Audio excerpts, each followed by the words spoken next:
Kemudian nomor sertifikatnya berapa, silakan dituliskan. Jumlah jamnya ini berapa jam, kemudian tempatnya ini di mana. Saya ucapkan selamat kepada teman-teman yang telah lulus seleksi CPNS maupun juga P3K di tahun ini. Nah, di sini setelah teman-teman lulus seleksi, langkah berikutnya itulah kita melakukan pengisian DRH dan juga melakukan pemberkasan. Ketika kita melakukan pengisian DRH dan juga melakukan pemberkasan di bagian tahap ke-6, ini adalah kita masuk ke bagian tahap dokumen, yang mana di sini kita akan mengupload berkas-berkas yang salah satunya itu adalah DRH atau daftar riwayat hidup. Kemudian daftar riwayat hidup ini terdiri dari dua, yaitu DRH perorangan dan juga DRH riwayat, teman-teman. Salah satu isi dari DRH riwayat yang wajib kita isikan dengan benar sebelum nanti kita akhiri pengisian DRH, yaitu pada bagian riwayat pendidikan, kemudian juga riwayat kursus. Pada video ini saya akan berbagi pengalaman bagaimanakah cara mengisi DRH P3K, khususnya pada bagian pengisian riwayat pendidikan dan juga riwayat kursus, serta berkas apa saja yang wajib kita siapkan untuk melakukan pengisian riwayat pendidikan dan juga kursus. Bagaimanakah informasi selengkapnya?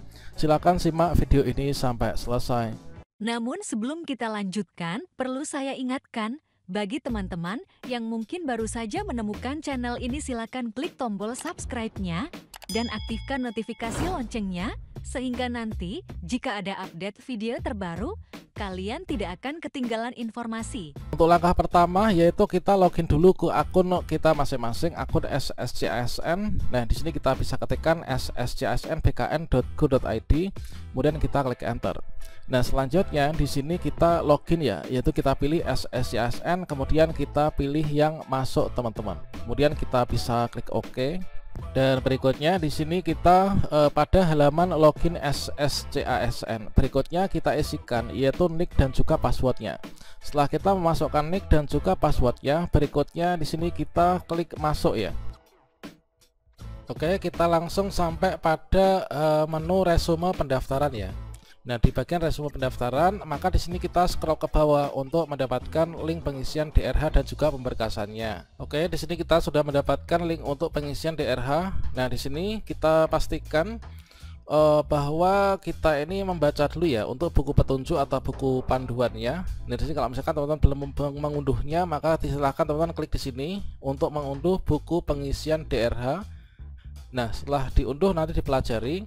Nah, kita lanjutkan untuk pengisian DRH. Nah, kita klik di sini pengisian daftar riwayat hidup. Selanjutnya setelah kita klik link pengisian DRH, maka kita akan diarahkan untuk di bagian pertama. Ini adalah mengisi bagian riwayat perorangan ya. Nah, kita melakukan pengisian data perorangan. Untuk tutorial cara mengisi data perorangan sudah ada pada video sebelumnya, atau silakan teman-teman cek di kartu video ini. Nah, di sini kita berfokus yaitu untuk mengisi riwayat pendidikan, yaitu di bagian tab yang kedua, riwayat pendidikan. Asal kita ketahui saja bahwasanya kita bisa memilih riwayat pendidikan, melakukan pengisian riwayat pendidikan, asalkan dengan syarat di sini untuk data perorangan ini kita sudah isi semua, dan juga kita sudah mengisi kode captcha di bagian bawah, dan kita sudah klik selanjutnya. Contohnya seperti ini. Setelah kita mengisikan seluruh data di riwayat perorangan, inilah di bagian-bagian yang ada tanda bintangnya ya.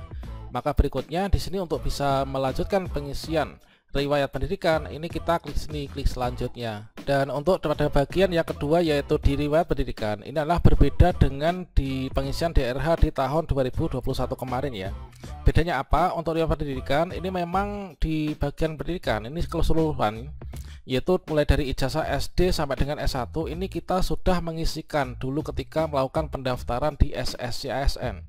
Sehingga di sini ketika kita masuk pada pengisian DRH, setelah teman-teman dinyatakan lulus, maka untuk record dari pengisian riwayat pendidikan ini sudah otomatis terekam ya pada akun kita. Sehingga dengan demikian di sini kita tinggal mengedit saja ya. Nah, di sini kita bisa teliti satu persatu. Nah, di sini ada dua tombol ya. Ini ada dua tombol. Tombol pertama inilah tombol ubah, kemudian tombol yang kedua ini ada tombol hapus pada masing-masing tingkat atau jenjang pendidikan yang sudah kita masukkan. Nah, sehingga di sini kita juga ada tombol lagi yaitu untuk tambah pendidikan ya, teman. Misalkan teman-teman ingin menambah, ini bisa ditambahkan di sini. Nah, di sini kita berarti tinggal untuk cross check saja ya, apakah data-data yang kita sudah isikan ini apakah sudah benar atau belum. Kalau misalkan belum ingin memperbaiki, kita diperbolehkan ya untuk melakukan perbaikan. Nah, misalkan kita ingin memperbaiki ya, misalkan di sini kita tinggal klik saja ya tombol ubah ini. Setelah di sini kita klik tombol ubah, otomatis di sini kita akan diarahkan menuju ke formulir di mana untuk jenjang pendidikan yang kita pilih untuk diubah datanya.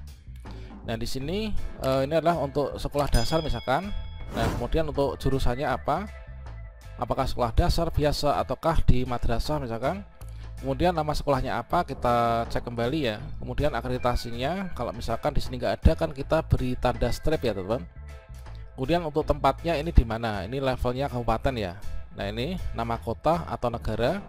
Kemudian untuk nomor ijazah kita tuliskan di sini. Ini kita cek kembali disesuaikan dengan nomor ijazah yang ada pada ijazah kita.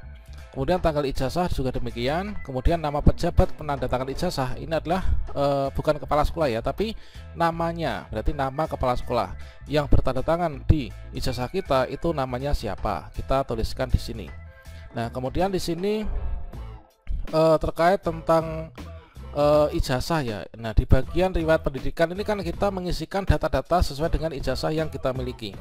Apakah ijazah itu kita upload? Tentu saja tidak ya, dikarenakan di sini tidak ada tombol untuk mengupload ijazah. Jadi ijazah yang kita gunakan untuk mengisi di bagian riwayat pendidikan itu hanya kita jadikan acuan.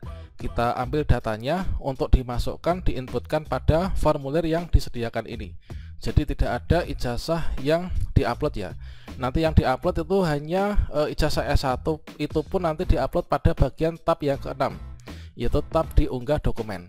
Kalau misalkan di sini teman-teman sudah mengecek kembali untuk riwayat pendidikannya mulai dari SD, SMP, SMA dan seterusnya sampai S1.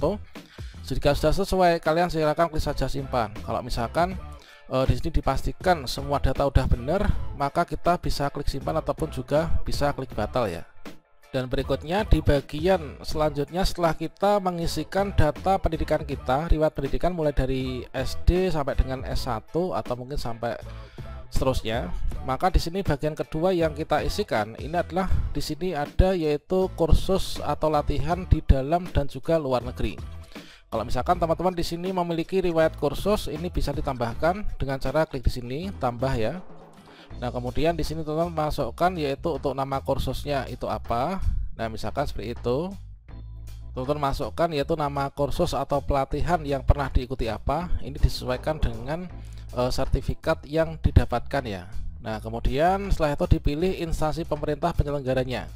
Yang menyelenggarakan kursus itu siapa? Apakah Arsip Nasional ataukah Badan Informasi Geospasial atau mungkin apa? Nah, misalkan di sini kalau misalkan teman-teman ini memilihnya, ini adalah untuk lainnya itu kayaknya nggak ada ya. Ini kita memilih salah satu dari pilihan yang ada seperti ini. Nah, misalkan seperti ini. Nah, kementerian Pak Kemdikbudristek ini ada enggak nih? Silahkan teman-teman dicek, atau pemerintah kabupaten atau kota mana. Nah, seperti ini, silahkan dipilih. Kemudian kalau sudah dipilih, kemudian di sini dituliskan yaitu jenis kursusnya ya. Nah, di sini ada keterangan kosongkan jika tidak diselenggarakan oleh instansi pemerintah. Kalau misalkan kursus yang teman-teman ikuti itu tidak diselenggarakan oleh instansi pemerintah atau swasta, artinya tidak ada di sini ya kursus kita, maka di sini diperbolehkan untuk dikosongkan ya, karena di sini kan nggak ada tanda bintangnya kan. Kemudian jenis kursusnya silahkan teman-teman diisi. Kemudian di sini kalian ketikkan beberapa karakter, lalu tunggu kata yang nanti disarankan atau template-nya. Setelah itu nanti dimasukkan tanggal mulainya itu kapan. Nah, ini kita pilih kan seperti biasanya, tahun, bulan, dan tanggal. Kemudian tanggal selesainya sama dengan yang di atasnya, cara memilihnya. Kemudian nomor sertifikatnya berapa, silahkan dituliskan. Jumlah jamnya ini berapa jam. Kemudian tempatnya ini di mana. Ini adalah levelnya kota ataupun juga negara ya. Kemudian di sini tempatnya ini. Kemudian untuk institusi penyelenggaranya ini mana, silahkan teman-teman tuliskan. Jika kursus yang dimiliki tidak tersedia pada pilihan jenis kursus, maka form ini boleh tidak diisi ya. Nah, nih kemarin kan ada bertanya, kalau misalkan saya itu tidak pernah mengikuti kursus sama sekali, atau saya pernah ikut kursus namun saya nggak sampai dapat sertifikat, apakah boleh dikosongkan? tentu saja boleh dikosongkan ya. Sama halnya dengan petunjuk yang ada di sini, jika kursus yang dimiliki tidak tersedia pada pilihan jenis kursusnya, artinya jenis kursus di sini nggak ada autocomplete-nya, maka teman-teman nanti boleh mengosongkan ya. Untuk riwayat kursus ini nggak perlu ditambahkan kursus, teman-teman. Oke, karena saya di sini tidak punya riwayat kursus dan nggak ditemukan kan, berarti di sini saya kosongin boleh. Setelah itu pendidikan berarti udah clear, kita bisa klik selanjutnya. Dengan demikian, setelah kita selesai mengisikan riwayat pekerjaan, riwayat pendidikan, maka kita lanjutkan untuk mengisi riwayat pekerjaan ya.